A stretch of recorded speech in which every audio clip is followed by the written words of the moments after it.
10 seconds remaining. Dire team ban. Complexity's turn to pick.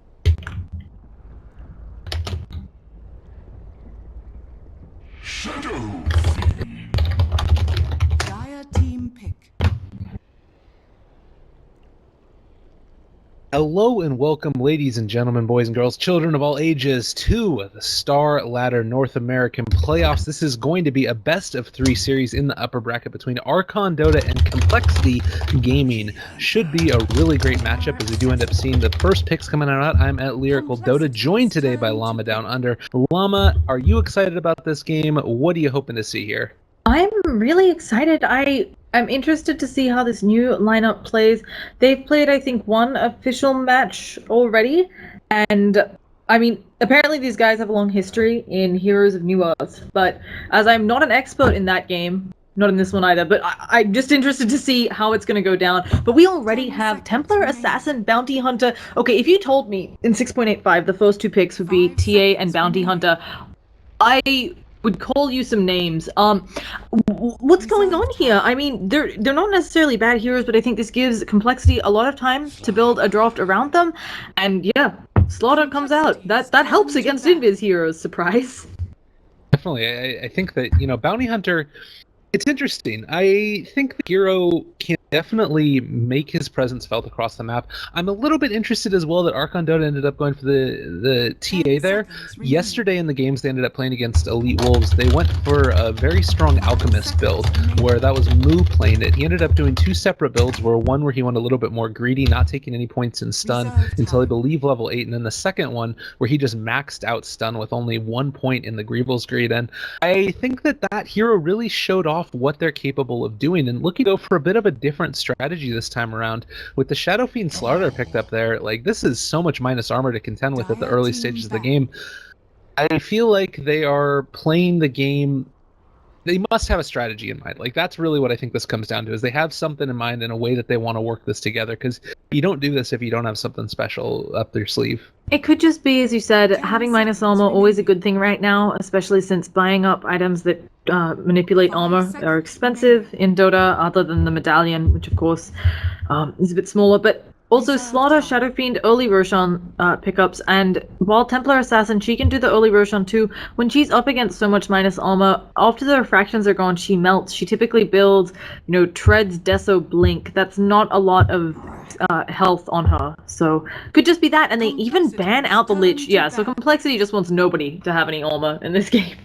Well, and one of the ways that you sometimes end up seeing teams deal with the minus armor strat is to pick on up a Sven, which wouldn't be the worst thing in the world in this matchup if Archon wanted to take that for their safe lane, but it does also limit your hero to a large extent, because this is a hero that in the early stages of the game needs so much to really be able to fight. You need to get a BKB up on him, because otherwise you can get kited around, stunned all up, and it just is a big problem to fight up against it. So there aren't a ton of other great heroes to work here. Maybe you end up seeing a Dazzle pick by Archon, since they do have the first pick here, but that would also leave you a little bit lack in terms of lockdown. And they did already also ban it out, also, since the second time I've done that, and they pick up the Winter Wyvern instead. I like this response. Ban out the Dazzle, take the other defensive support, somebody who can deal with the minus armor problems you're going to have, and I hope this ends up working. It's also worth noting the winner of this one will move on to the Grand Finals, which is going to take place this Friday to play off against the loser of this, or the winner of the series between the loser of this series and Digital Chaos. So I said that right. I'm absolutely sure about it. And don't want to have to go up against DC there to get the final spot at the Grand Finals. Yeah, it's also something here, the Wyvern pickup, really nice, because of course it blocks all of the damage coming out of Slaughter, but one, poorly timed cold embrace, and that does mean that Shadow Fiend will raise down peeps. We got an IO, and if you were thinking that Complexity weren't going to run the IO with Vlad moving on, you were wrong apparently. So I'm interested to see what they'll pair with it. I think everybody's heard of the Tiny combo, but this could just be... you would be running a safe lane Tiny then. You can always put the Shadow Fiend in the safe lane as well. It does make him getting those jungle stacks a bit more difficult. You know, one 10 hero that could seconds work in this remaining. draft really well also is if they wanted to either take the Sven for themselves or if they 5 wanted to take the seconds Bristleback for remaining. themselves. You've already got this much minus armor. Being able to double down on that Bristleback Reserve time. with the extra physical damage that comes out would be very, very potent. Now, the other thing here is that I like the IO pickup. There's a lot of catch that comes out from Archon and relocate, being able to keep somebody alive if there's a Winter's Curse on top of them, or also just the overcharge, generally being able to diminish the amount of damage that's dealt, is super, super potent in these team fights. And I am a little bit concerned about the IO's ability to deal with the Bounty Hunter if the bounty jumps on top of them. So that's going to be something that Complexity need to be cognizant of. As long as they have good positioning, I don't see it a huge problem, though. At the same time, Wyvern's considered a good counter to IO because, of course, you relocate in. If you Winter's Curse the IO, whoever he's paired up with instantly kills him pretty much, since he's that squishy ball of light. And as you pointed out, Bounty Hunter strengths, you get tracks on a few people, the bouncing Shuriken, just because these heroes need to stay together, and Shuriken has a huge AoE. But I think, as you said, if you can overcharge the right person, they're not going to take too much damage. Is Darkseer? Yeah, he'd already been banned very early on. Because I was going to say, if Archon also got a Darkseer here, I would be terrified. But of course, already banned out by themselves. Yeah, not wanting to go in that route, and they do end up taking the Spirit Breaker. I'm a little bit surprised by this. So, Spirit Breaker obviously combos really well with IO, but you talked about there the danger of Winter Wyvern being able to Winter's Curse on up the IO as the relocate comes on in. The thing that I was wondering if they were going to just play this IO much more built around being able to overcharge up somebody, and I wouldn't be surprised. I mean, Tiny's still just sitting there for the taking, although Archon do get a chance to ban him out here. To me, what this tells me is that they're much more concerned about being able to get the healing that comes from the IO, the fact that, you know, all the other defensive have already been taken out. If IO just sits with the Shadow Fiend up on the, like, think about once this game gets to the later stages, maybe your Shadow Fiend gets a mech, or maybe you're able to push that off onto somebody else at this point. He gets an Aegis on top of him and is slowly starting to beat away at the enemy tower. If IO is also on top of an Aegis, overcharging him on up with a tether, they're not going to be able to kill him. Yeah, and something else to mention, while we might not know what the exact game plan is, I think it's really wise to leave exactly what's paired with that IO till the last pick so that there's less possibilities of countering it. If it's the Tiny, maybe Archon tries to pick a hero that can kite it well. You know, if it's the Chaos Knight, you can say, hey, we know we're going to be dealing with some illusions. Can we do something around that, like maybe the Earthshaker offlane? By putting up the Spirit Breaker, you haven't revealed too much, and this hero, again, if he can be mobile, he's going to be able to get easy kills on the Templar despite her meld. You'll be able to keep track of where the Ember Spirit's going because, of course, Remnant doesn't break charge. It's really nice. Clockwork ban there also. This tells me that they're probably... I'm wondering if it's a Bristleback now. I just don't know. It can go so many different ways with it, and because it's so flexible, I think that they can build the last pick here and probably have a couple of different ideas for what they want to take. In terms of Archon and what they need to get now, they definitely need an offlane hero. Several of them have already been banned on out, with Tusk being gone from the pool also. I mean, Starladder is already taken also by Complexity. There isn't a whole heck of a lot here for them to be able to be taken. Is there anything in particular that you favor in this draft? I feel like, as you said, again, Archon have had all of the... very popular this patch, a lot of offlaners being banned. They could try for something untraditional. I like their lineup with a Magnus, and I was not, no way I'm even going to pretend I would have thought of an Elder Titan. I mean, there are a lot of jokes about Elder Titan being forced out of the meta because of the nerfs he was receiving after he saw, I can't remember which patch exactly it was, but he was picked up a bunch by folks, and I mean, yes, there's some AoE combo here. I guess you can do a stomp into a Winter's Curse, potentially. Also, that natural order does help out everything you've got going on, but I'm not... Well, it's also a good counter to the Tiny if they do end up picking it, because Natural Order is really great against Tiny. Oh, and the Relocate. You should be able to set up reliably the Stomp on top of the Relocate, I believe. Yeah, no, definitely. I think this is another not often thought about response to the IO, and being able to have, you know, the the Earth Splitter. I always want to say Split Earth, but it's Earth Splitter this time around. Super creative with their naming. Nonetheless, the Echo Stomp always going to be potent. There's a lot of setup right now, and if you think about the way this is also lining up here, Winter Wyvern, maybe you end up Winter's Cursing to relocate on in, Echo Stomp into it, and then afterwards, if TA is in the area, you've got Psyblades as a follow-up. So all of these things, I mean, if you get even one Psyblades off with a TA, it's going to deal so much damage. And with the Winter's Curse, you can get those Psyblades off, but you've got 70% reduction. With an Echo Stomp, you don't have that problem. You're at least going to get one solid salvo off.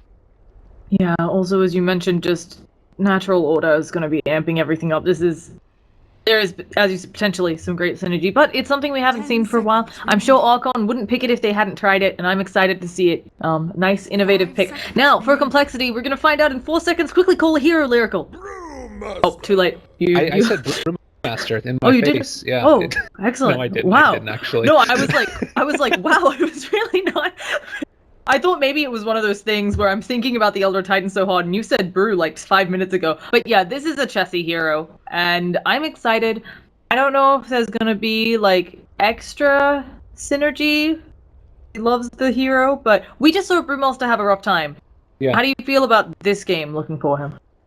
Well, I guess that this is going to be the safe lane Brew, which I don't love, unless they're putting... I mean, Limp and Chessie have been somewhat interchangeable in terms of their roles. Yesterday we did see Limp in the mid lane majority of the time.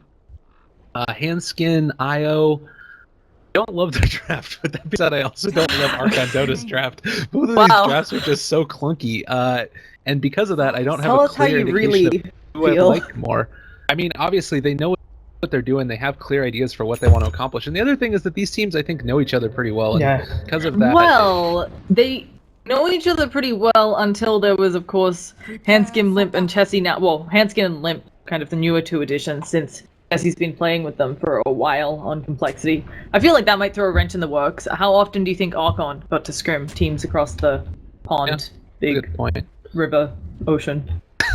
Well, Fluff and Stuff here is going to be placing on down some wards. He's going to be playing the Bounty Hunter for Archon. We do have Monkeys Forever on the Elder Titan, the endangered species of Elder Titan picks. Wait, it's Monkeys Forever Elder Titan? That is core Elder Titan, then? Yeah, I think that's what it is, and maybe just going to try and get those items that allow him to have the initiation for that ET. Boo is going to be playing Templar Assassin. We have Whitebeard on the Winter Wyvern, and last but not least, Jayo is going to be playing on that Ember Spirit.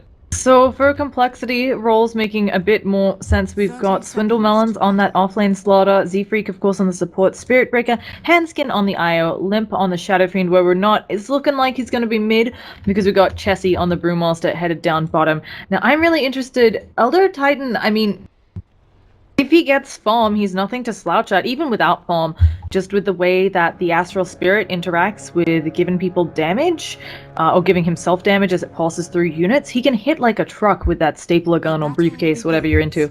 He can be really strong. I'm just really surprised that they put him on core, and yeah, Monkeys Forever.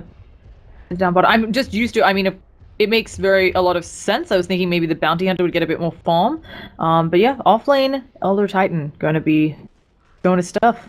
Rare breed, not something that we often see there, and Whitebeard going to just be hanging out here in the mid lane a little bit, trying to help out. Handskin's going to be here with the Shadow Fiend as well, so going to be a decent amount of regeneration. Hopefully Limp here is going to be able to toss out those early raises, and the thing that's interesting about this is maybe now, as a Shadow Fiend, you don't have to invest in that early bottle, and you can go quickly into the whatever item he wants to go for here.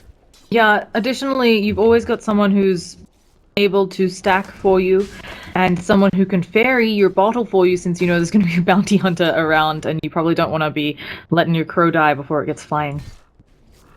Before it ends up going down. Beautiful butterfly killed as a caterpillar. It does move slow as that as well. So now Whitebeard's actually roamed on up to the top lane, considering it's the dual off lane of Z-Freak and Swindles on the Spirit Breaker and Slaughter respectively. And a third hero roaming on up as the Bounty Hunter wants to try and get in on this action. I don't know if they find a kill here. Ember Spirit hasn't sealed up anything yet. We do have the Orb of Venom up on the Bounty Hunter, which is relevant. It looks like they're going to start jumping on top of Z-Freak. They get the crush onto Gio as well as the Winter Wyvern. Z-Freak continuing to get chased out here. He does have another chains. That's going to be committed now. Z-Freak dropping really low. I think this might potentially be very. Never mind the turnaround. Swindles with the very, very nice crush is going to be committed on to Whitebeard as well as Gio, and now just going to have to back on out as creeps are in the mix, and a very hectic early game in the top lane here.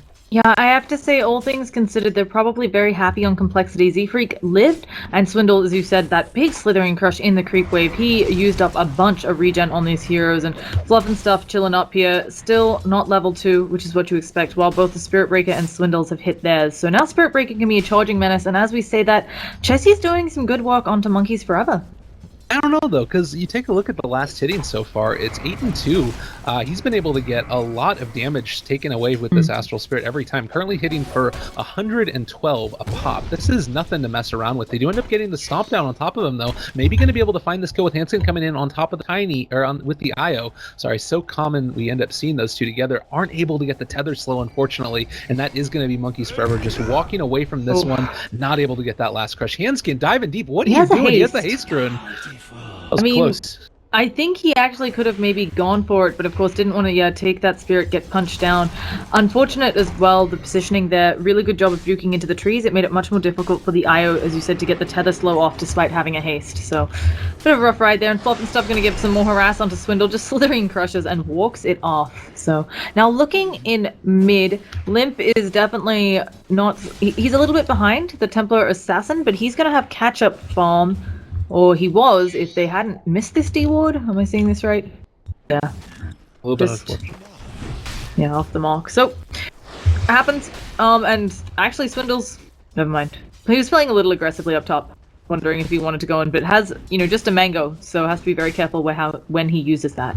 The other thing I'll mention that's kind of an interesting little dynamic here is we do actually end up seeing the Bouncer run on into Handskin. He does have a tether, so he should be fine. There's the charge back in a second time. Currently do not have any dust to be able to reveal the Bounty Hunter. But what I was talking about there is the Swindles on the Starladder is going to be able to phase movement through all of these heroes when there is any possibility for a body block. That's the change that ended up happening recently with Starladder that I think really made his offlane potential so much more effective. Chessie is low down in the bottom lane. He's going to have to back on out now with only a stick charge and the potential for another Astral Spirit to come out as well as an Echo Stomp, but he's really the closest to being able to get killed here with the first blood. And now, as you say that, never mind, they walk away from each other. Very, very boring. Templar Assassin actually picks up a DD and just really immediate to run away from the Spirit Breaker, realizing he's not getting it and doesn't want to be there. Now Limp in the mid lane, he is doing very poorly. Io has come back, healing him all the way up. That's very kind of the Io. Io doesn't have overcharge right now though, so isn't going to be able to heal him through this if there is a bit of a return damage. Moo might be able to turn this one back around with the rotation on it. Now this is just going to be Bounty Hunters sitting here trying to take on out this Courier, but they realize the inherent danger of the situation, end up backing on out the Courier, doing the little doocy-doo, and they aren't going to find it. Meanwhile, Swindle's top lane is going to get hit with the Splinter Blast. It does look like they're going to be able to finally catch him on out. Mango has been committed at this point, but not going to be able to get away. Crush in 1 second. He does actually end up finding that 14 HP and he gets away. Really well played there by Swindles in the top lane. And the to me, one of the most interesting parts of that is Jo actually opted for more points in, first of all, Searing Chains over more points in Flame Guard, and also just the casual point in the Sleight of Fist. We see this, some players prefer it. It helps them, as you saw, get that stun off, but so close to killing Swindle, and he just manages to slither away to sprint, doing mad work, and now Chessie gonna know that Fluff and Stuff is down here. They actually, I think that Fluff and Stuff missed off of that.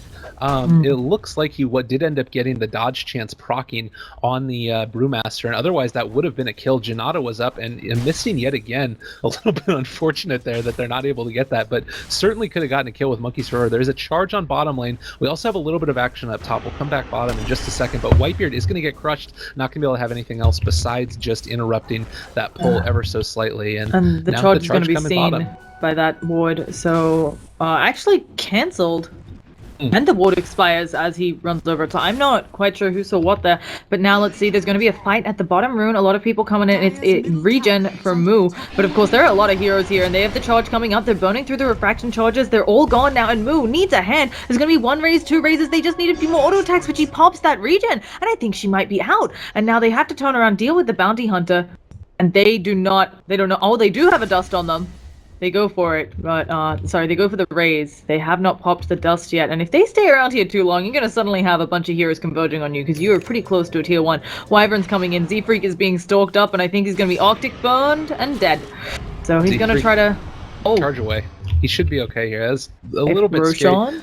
The other thing that's worth noting is that as we do end up having a little bit of a battle down here, bot lane, the Brew split has been committed. Now Echo Stomp on top of several different heroes. Monkey is going to still go down here, I think, though. Does get the extra movement speed as well as bottling up through it. Might be able to survive. He actually has ridiculous movement speed. Is going to get hit by that stun in the end, and I think that Z-Freak finds him here. Another Echo Stomp, a second time, keeping him alive against Chessie. Z-Freak now needs to run away from him. I kind of felt like there's an option there to turn back around. I'll also mention in that mid lane, when that fight was going on, the Templar Assassin ended up using the regen after, or with the proc still coming on, and it ended up getting broken, I believe, by that Orb of Venom. So kind of unfortunate there. We're 7 minutes in, still no first blood. A lot of really close calls, as you've mentioned. And something I want to point out as well, Fluff and Stuff, he's still level 2. We see this a lot with roaming heroes, but really low levels coming out from some of the supports in this game, just because both the Spirit Breaker, the IO, and the IO are roaming constantly or stacking, and also Fluff and Stuff. He's actually going to leech some experience off here. He pops the Ghost Walk again, so they know that he's there. And again, trying to use a sentry, or not a sentry, an actual obs this time to make sure they can't keep stacking. But yeah, he finally hits level 3. There we go, Fluff and Stuff. And no one's gonna know. He's also going to come up here and block off this other camp, so not going to be able to get any of that. ET gets the illusion rune, heading on back towards the bottom lane. Top lane, I mean, the story really of this game, I feel like, so far, is how much this Ember Spirit has been able to, a large extent, been shut down. Bottom. Yeah, Chessie's taking quite a bit of damage. The Janata does manage to proc this time. It's going to slow him, but we've got an IO immediately there, healing him up. And again, another gank averted, but will it be the turnaround? We've got one raise coming out of Limp, but they can't catch up to Monkeys forever. We mentioned this. He's so fast. And I did not think this when we initially got into this game, but there are a lot of really hard to kill people. So yeah, it's definitely kind of crazy that ends up happening. Of course, also now, Moo is going to be able to take on out these Ancients, trying to get whatever he possibly can. They don't realize that this is going on, so catch-up mechanic is going to be working for Archon a little bit. Although TA hasn't really been behind, has not been able to find the same farm that the Shadow Fiend is in his jungle. But another hero that can go on off to the Ancients and take those on out. So far, farming worried on the TA. Yeah. He just 3,700 repulsed on the him. Shadow Fiend.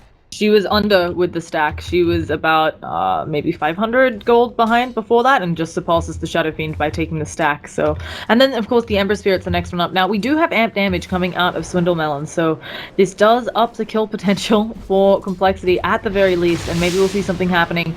Because while TA did get a big stack, she's still nowhere near finished with the Deso. This charge, there's going to be a Thunderclap coming out. Monkeys Forever goes for the Stomp again, but the Split has come out, and they're finally stunning him up. Z-Freak's going to wake up at some point, doesn't get the bash. He's tossed up into the air. Can they fight Moo as well? They should finally be able to get the first blood. Monkeys Forever, he's so fast. One more auto attack will get it. There is our first blood. The Windbander is trying to get away, and it should be just fine. And Chessie back into Brewmaster form. That was a really good play there. You think about the way that he did that. He committed the stone throw, and then afterwards tossing him on up into the air until the toss was back up again, and was able to secure that kill. Really heads up play there. But Fluff and Stuff is now soaking up levels. He does need to be careful because he's somewhat vulnerable out in the open here at only 100 HP. Like, if Spirit Breaker charges on in, even if it's through the TA there's a chance that they could have found that kill. Yeah, it's something where I feel like I was, some of the Spirit Breaker games that have gone on in Starladder earlier, it felt like that there had been more impact, but this one's really rough. There's a lot of escape mechanisms. We already talked about how tanky the Templar, the Elder Titan is. Templar Assassin, of course, has refractions. Ember Spirit's got so much backup in the top lane. I'm just really hoping Z-Freak can find a way to make this work, because playing the Spirit Breaker from super far behind is rough. Although this game looking like a nice Lotus Orb, an okay Lotus Orb game, so he might end up being that guy. Well, here we go. Now continuing to form on up. Is getting charged in the top lane. See if they're able to find a kill here. I don't think it's going to end up happening. You've got Whitebeard in the area with Cold Embrace. Also, charging on the tower, the Searing Chains have a wide enough AoE that you don't even always get your charge off. So, and in the jungle, Bounty Hunter is stalking up Limp, but of course he's not low. So, working out. He's going for the mech, so that tells us something about this lineup that's maybe arguably a bit worrisome. We discussed Brewmaster, how we're not sure about his carry potential. You know, he's in this safe lane. It does feel like if your SF also goes for the mech, that's not the big farming right-clicking build. You will probably get a Santa, not Yasha afterwards, but it's not nearly hitting as hard as the, Helm of the Dominator into crits build or something. And we have a Searing Chains on Swindle. Is he gonna... Oh, he gets the Slithering Crush. He's actually turning to fight Jo because the charge is coming through. Jo's gonna take quite a bit of damage here. He still has that Flame Guard active, but of course all of their damage is physical, and he's gonna Remnant away. Done there to be able to create that separation. I think that you get one bash there on Z-Freak, and that's a kill because you have the follow-up crush that was going to be able to come in afterwards. But TA is in the area now, does start to work towards her Desolator.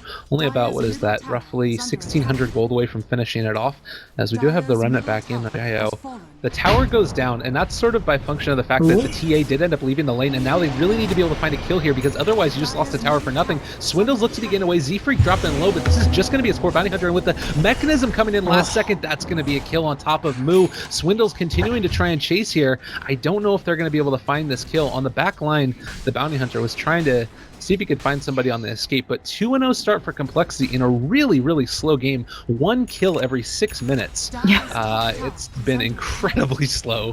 It's really interesting as well because it does feel like a bit similar to the Lost series, especially with this itemization. As long as Archon can hold it out, I think that they have the late game. I mean, Templar, Assassin, and Ember Spirit feel like they outscale Brewmaster and Shadow Fiend, but of course Brewmaster, similar to a Doom, he's kind of a different beast because he might lock down some of your carries. Even after they get BKBs, he can be a real pain, especially as those get shorter. And nothing much is happening. Complexity is just starting to kind of pull ahead. Yeah, definitely. Net worth-wise, we're taking a look at it. 2,000 in terms of experience. It's about a 1k lead. Key items. We did get a Soul Ring that was finished on up for Elder Titan, so he can continue to spam on out those abilities. He does end up getting a decent Echo Stomp on top of Handskin, but not a whole lot else besides that. And now looking for their moment to jump on forward here. He does have the extra movement speed, dealing 180 damage per hit if he's able to find it. Oh, but Swindle is going to find Whitebeard. Goes for the Slithering Crush, but immediately the Cold Embrace. He can't damage her, but the rest of the team sure can. And Z-Freak gets stomped. Really well played from Monkeys Forever on that Elder Titan. It's been really part of why this game is so slow, I'm not going to lie. A number of ganks stopped by that guy.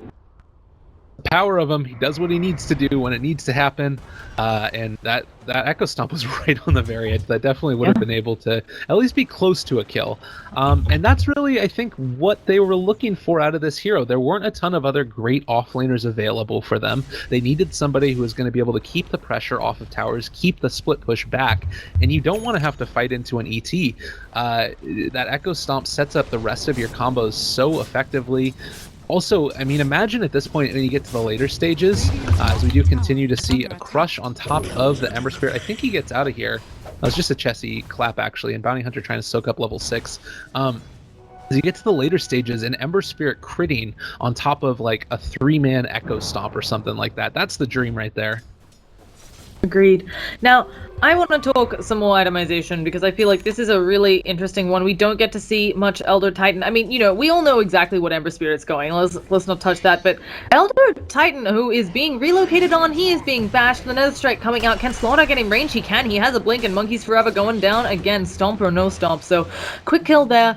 You're an Elder Titan. What's the skill build? I've seen 4 stomps on some folks. I've seen people build up stuff even like Yules. I've seen that one before to help them land the stomp, but this is an offlane Elder Titan who's maybe getting a bit more farm than most, and there's going to be some action. Oh, I thought there was action bottom, but actually the blink away from Chessie. I really like the idea of the Force Staff. I think that being able to get away from these types of ganks, fluffed in a little bit of damage here. They're not going to be able to catch onto the chains either, unfortunately. They're not quite hitting that one. And now we also have a charge on top of Fluff and stuff. I don't think that they find this kill. He's going to run away from this one. Should know the Spirit Breaker is coming after him. But yeah, to me, Force Staff is pretty decent just to get into position to be able to land that if they want. Oh, they're going to continue this charge. Oh, getting bashed on up by Roshan, though. Maybe a good thing. They took it away. Maybe a good thing. I'm not sure that that was the charge to go for. So, yeah, it's just It's going to be interesting. A hero we're not super familiar with. Maybe he's building up drums. He does have a bracer. He can be an even faster race car. And looks like Earn being finished on Fluff and Stuff soon. Now, Fluff and Stuff, he is still not level 6. It does feel like Bounty Hunter, more than ever, really needs that track just because it's been nerfed so much. You need the track to start having some game impact, and running around the map 16 minutes in, being level 5, really rough for his entire team. And we can see it in the experience growth.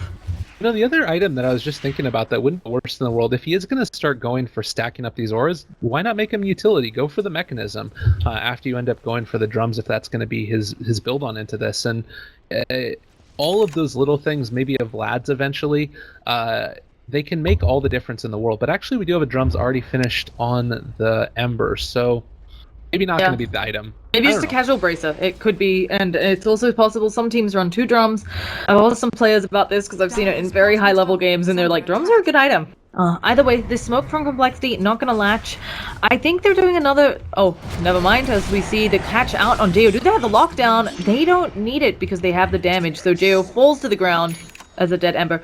I was gonna say, I felt like Archon has been doing a really good job of sticking together in groups such that they're avoiding the relocate. And as I say that, more people going down, and Primal Split as well, charge coming through. Whitebeard's not going to be able to get his ult off. Elder Triton tries to go for the stun, manages to get it on Handskin, and there is a nice Earth Splitter, but now TA, she is the one in trouble. Fluff and Stuff, he does have that track up move. He's doing a lot of damage to Swindle Melons, but he's being locked down, and a Requiem of Souls dropped right on top of him. And now Fluff and Stuff, do they have detection for this? It's already been blown, but Razors don't care about whether you're invisible or not, and Monkeys Forever, the lone survivor. Ember Spirit's back, but I think he should just go farm somewhere, and this should be the end of the fight. 7-0, 18 minutes in. God.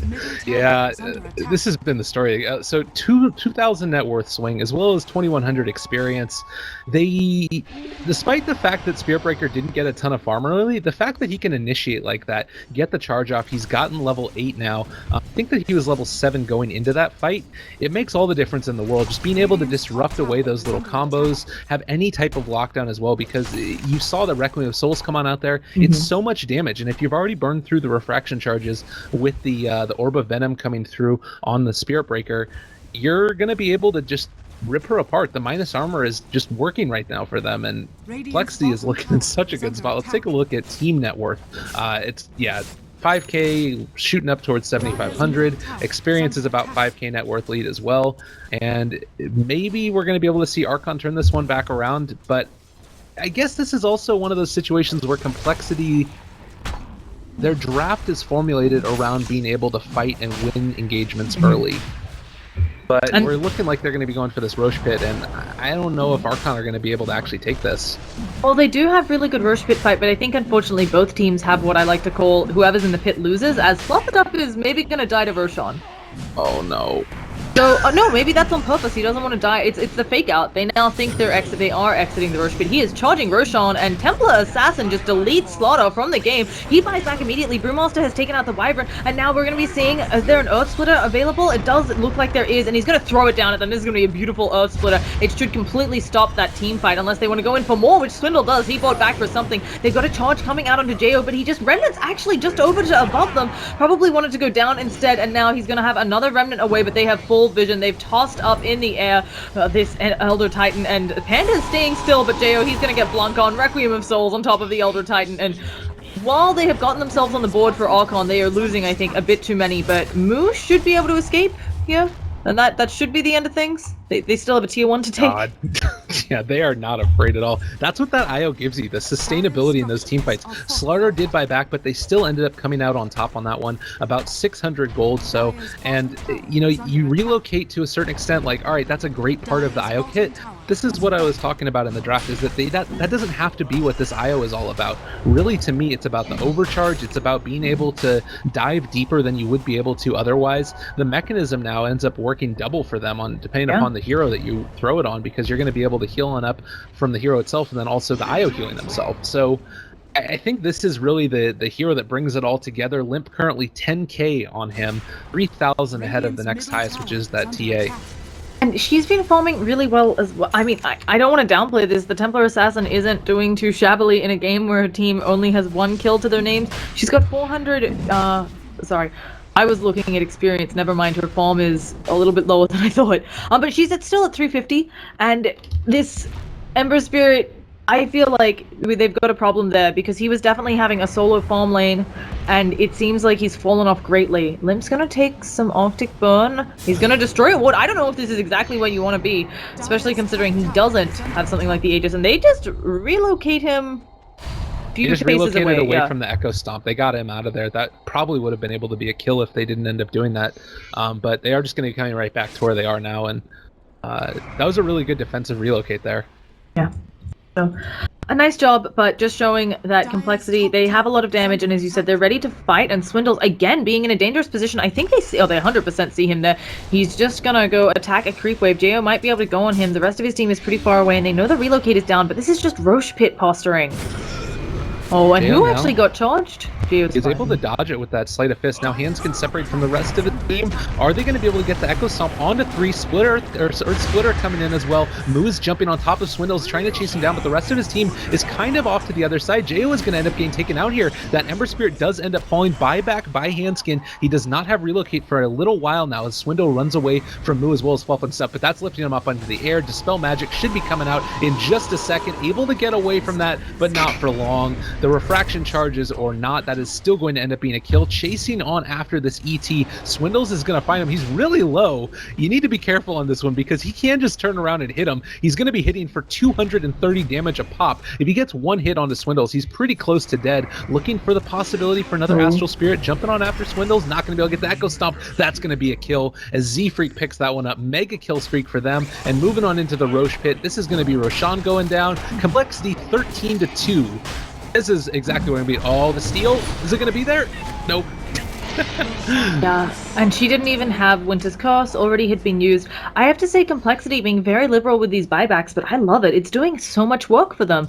I don't think I've seen a team in recent memory. I mean, Swindles had that, I think, 17-minute buyback maybe, and now another one just coming out of the IO deciding, hey, we really want to win this team fight. Roche is a super important objective, and we can push more towers, end this out before the Ember gets big. They really need the IO there to be able to make it happen. Jo is going to end up getting hit. Very nice stacking of the stuns. Able to make it almost perfectly, but didn't end up working out. It's not often that you end up seeing the sort of nice combo where you get the full duration of the Spear Breaker stun into afterwards a perf crush. And it almost was able to come off there where they were able to get him perfectly, but maybe able to get that kill on the Ember Spirit, that very elusive hero. Yeah, and now that I've finally done some looking up. Most common item on the Elder Titan is, in fact, as you mentioned, the mech, but also close second, the 4-star and Yules that we talked about, BKBs. I think he's making a second drums or a blade mail, or I mean, look at Elder Titan's items. It could just be drums number 2. As I said, not awful to have 2. I'm just a little surprised. Yeah, I think it's one of those things where now you can have a bit more. Well, he's going to have the extra movement speed. That helps a lot. And also the fact that he's starting to run out of item slots a little bit. He wants to be able to keep several of these. Echo Stomp is going to be committed now. The tower does still fall, so they're okay right now. DD up on the Shadow Fiend. He's hitting for about 300 a pop, and they weren't ready to fight on into that one with that up. So as for now, everything's still going to stand and pat, but at this point, like Shadow Fiend can just walk on up to the high ground with IO behind him, keeping him overcharged, and then they're going to be able to start taking tier 3s. Yeah, slowly but surely, Complexity. I mean, we talked about how slow this was. We didn't have First Blood for about the 10 minutes, maybe even 12 minutes. And it feels like after that, though, Complexity has started a slow but steady snowball. They're 12,000 gold and experience ahead. We're 25 minutes in. That's a pretty big lead, and it's not insurmountable. They could make a mistake high grounding, but if they play it safe, if they just push in this tower and then push in this tower, I think they're good to go. Maybe wait the next Roshan, depending on how long that takes. But Ember Spirit, he still needs a lot. I mean, does he have any components of the Battle Fury? I don't think so. Well, I really like what we're seeing here from Moo. As you talked about, the Ember doesn't really have much as far as his battle fury goes, but Mu definitely needs that blink dagger on up before they end up getting into a high ground fight, because if you get out of position on this TA, you're just going to end up exploding. And because of that, you know, you don't have the quite the damage yet out of Ember Spirit. They are going to be able to cancel that charge from Z-Freak, maybe going to be able to find the kill on the back of it on Jo. Definitely going to be able to take on out Fluff and stuff. The Spirit Breaker picks that one up, but now you're going to be able to get the blink dagger up on the TA, and getting out of here also is just going to be really important. So they're starting to get their components slowly but surely. They've got the heroes to make the comeback happen, especially if Complexity don't build off of their advantage. But now that Shadow Fiend has his Aegis as well as 4,600 gold, I think this next item, once they get it, is really going to be sort of backbreaking. Yeah, Jo also, he has 270 gold a minute. His game got really rough after the laning phase, I guess is the way to say it. I remember when I was looking at the CS chart, just before the 10-minute mark, he's right at the top of it, and now no such luck. And I'm not sure that this Blink Dagger on Mu, it's obviously a great item, it gives her extra maneuverability, but it's not the TA that we're used to seeing where she can just blink on someone and destroy them with a meld strike. She's gonna have to use this probably defensively, maybe to pick off people in the back of the fights. Even then, sure, you get the IO, some of these heroes on Complexity are getting more than strong enough to stand on their own. I don't think that there's a better option though, honestly. It's like, key to these fights is to take on down the IO at the start of them. Yes. If you don't take out the IO, you're going to lose the fight, and there isn't any other way to do that, as we do see a Shadow-Bladed Spirit Breaker coming on in, is going to be able to take on out... Ooh, actually going to find on out the Templar Assassin, so the Orb of Venom burning down through those Refraction. Limp is here as well, does end up getting Echo Stomped, and Z-Freak has to disengage at this point. There's going to be Chessie jumping forward, Brew Split has been committed, Monkeys Forever starting to drop low with the Cold Embrace that the Raze is not even caring about that. So the Creep Wave is starting to move on over towards the mid lane here. They're lifting on up into the air. This Ember Spirit not going to be able to get it, unfortunately. There's the turnaround Winter's Curse, but it's just onto Limp, holds him in place, and there's nothing more at this point. What are you going to do with that? So Elder Titan dead, no chance for an Earth Splitter. Io looks to be in a good position. This fight is looking great for Complexity. Yeah, and that was a Desperate Meld Strike. Normally that's something we see that does quite a bit of damage on someone, and it seemed to just tickle Swindles. I mean, Slaughter, he's got an Ogre Club, but Slaughter isn't thought of as a terribly tanky hero, so this is looking really rough for Archon now. As you mentioned, Saving Grace, when Elder Titan's back, he's got some good wave clear, and Wyvern does have things like Splinter Blast, Bounty Hunter when people are sieging you. Super doable to track them all up and get some sort of vision, and he's maybe making an Orchid or a bunch of different things, I'm not sure. But I don't think that's necessarily bad. If they can get some sort of lockdown, even if it's just silences so this Brewmaster doesn't split, it puts them in a much better position. Able to quite find the kill over there on the TA. She did end up blinking on over into the trees and then getting on out of there. I think that they caught just sight of her, or of the Spirit Breaker charging in with the Shadow Blade right over here by this Sentry Ward, and thankfully was able to get out of there. But Ancient's being stacked on up. Shadow Fiend already has the Scotty as well as the Mechanism. He got it like 2 minutes ago. He's where he wants to be. 1,500 net worth on him now, and Chessie's going to start building on into what I'm assuming is going to be an AC as well. Yeah, and probably an AC. We saw a Lotus Orb last game. I'm not sure if they feel like they need it right now. And as you pointed out, Limp, he has like 570 GPM. That's pretty big, is the technical term, I guess. He is huge right now, and it doesn't matter at this point that he went for the mech. He can like casually decide to sell that. Maybe the IO will go pick one up, because the IOs, you know, poorest support in the game, still doing pretty well. As a Ghost Scepter. But Starladder also has that BKB too that we talked about earlier.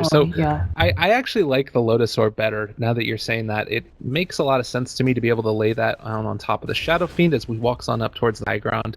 Just keep that extra little bit of potential damage that could come out from them off of him. Being able to reflect that Winter's Curse seems like the best possibility they have to get back into this game is just a well-placed Winter's Curse on top of somebody. It doesn't matter who it is. Of course, you need to be able to know who's going to get Winter's Curse before you cast it, and if you end up getting the IO Winter's Curse, that's really how I feel like this game turns around for Complexity. At the same time, the Winter's Curses we've seen, as you pointed out, have been a bit underwhelming. We have a charge Z-Freak doing it invisibly. He's also going to use the Nether Strike. Chessie is here, but Jo, he should just be able to Remnant away. And do they know that Fluff and stuff is here? It doesn't look like they had sight on that. Chessie, you need to not overstay your welcome here. There's going to be a Spirit chasing him. He should be able to... Oh, the Spirit's quite fast.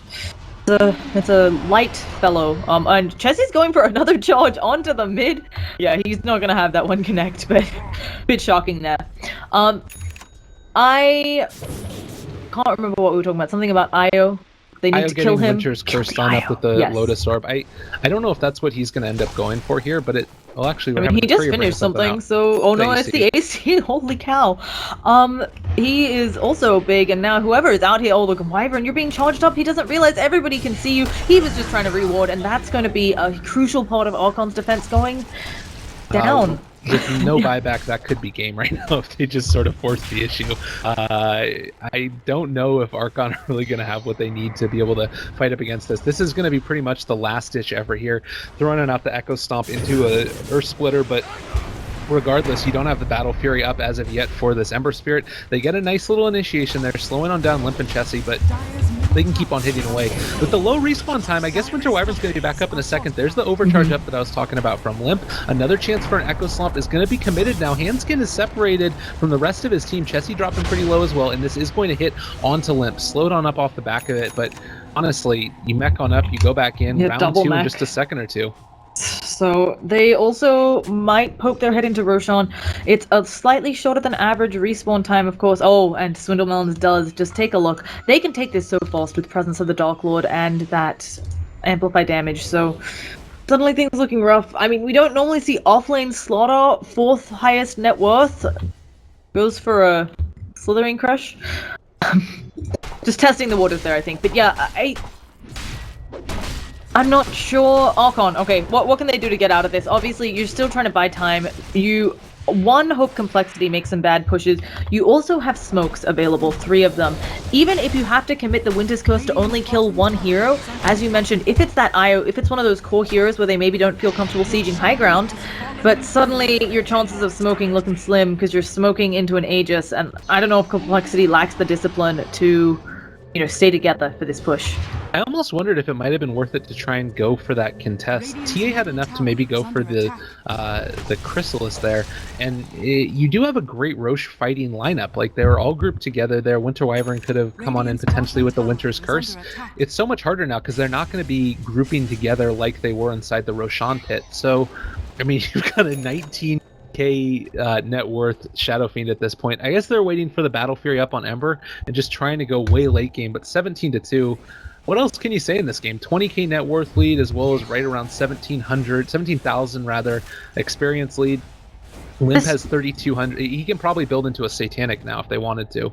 Yeah, and maybe he's probably gonna go damage. I don't know. It's really gonna depend on what he wants. He's picked up the Helm of the Dominator, so you're right. That could just indicate casual Satanic, but I wouldn't be surprised if he's like, hey, maybe a bit more damage, although of course there is an IO, which can always help your damage output. I think for Archon, I just felt like everything took too long to happen, and then complexity snowballed. I don't even know if it's that the Elder Titan was a bad pickup, because I feel like he stopped so many things from going wrong in the first 10 minutes of the game that he was doing fine, but now just the impact doesn't quite feel like it's there. And Archon, he should be amping their damage. Doesn't feel like Archon has it. Limp's just standing there, sieging away, gonna get that ranged barracks right down quickly, especially with the minus armor aura coming up from the AC. Oh, these buildings don't stand a chance.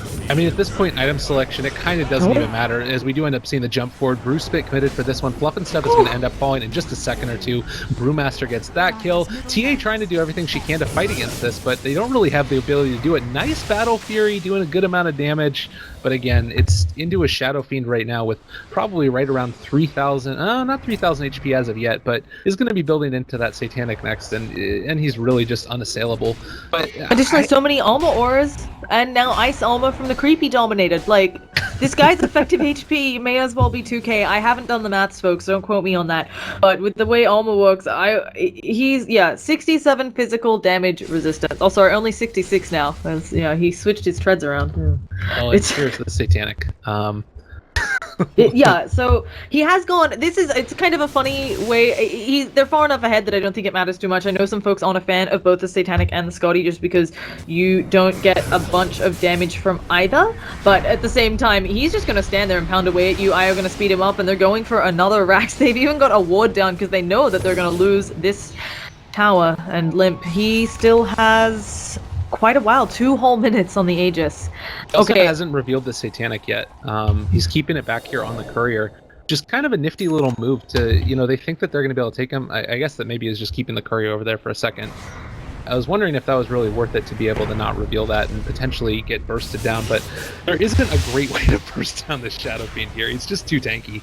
Exactly, and I feel like, yeah, he's just gonna stand here, he's gonna seek the high ground, he has the Aegis, and he knows that, as you said, he's really hard to take out. Even with Templar Assassin, I mean, she just meld struck him, hit him a couple times, she even got the nice MKB proc, and it just doesn't help, he's full health again. So, this is looking really rough. Templar Assassin's gonna do what she can in this lane, but it looks like we're probably seeing Complexity, unless they make a huge mistake, working their way to 2 Raxes, and looking like a game 2 is gonna be in the works very shortly. They end up jumping forward, catching on to Fluff and stuff yet again. Gonna be able to get the brew split committed. That's another very dead bounty hunter. Jo is gonna end up going down. Double kill for Chessie, making this brewmaster work. Is gonna be able to get another kill onto Monkeys Forever as he ends up being the ET, trying to do anything that he possibly can. Good game, well played. Ends up getting called as you continue to see just the broodlings run all over the place. So Limp didn't even attack heroes in that last team fight. He was pounding on the racks, while, as you saw, the Brewmaster baby pandas, or brewlings, they, with the AC, wiped out the bounty hunter. So, yeah, not unfortunately the most even game, and arguably a bit slow in the beginning, but then Complexity rolled, I think is the way to say that. absolutely. Well, thank you guys very much for watching.